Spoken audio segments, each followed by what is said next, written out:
Adding salt to toothpaste when brushing your teeth can provide benefits for dental and oral health. Salt has antibacterial and antiseptic properties, which can help eliminate bacteria and prevent mouth infections. It can also help with sensitive teeth and help with cavities. Adding salt to toothpaste can be done by mixing salt with toothpaste before brushing your teeth. You can add a teaspoon of salt to a pinch of toothpaste and mix it well. You have to make sure that the salt is completely mixed with the toothpaste before brushing your teeth. Brush your teeth with this salt paste should be done carefully and gently. Don't be too harsh because salt can cause irritation and inflammation of the gums.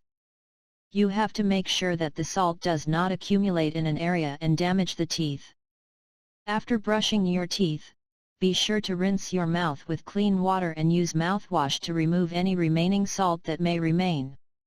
You also have to keep your teeth and mouth clean and healthy by doing regular dental checkups and maintaining proper oral hygiene.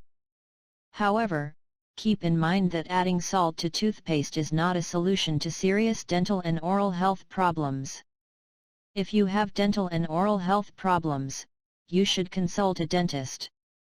The use of salt as an additive to toothpaste is only an additional alternative to maintaining healthy teeth and mouth, and is not a substitute for professional procedures recommended by dentists.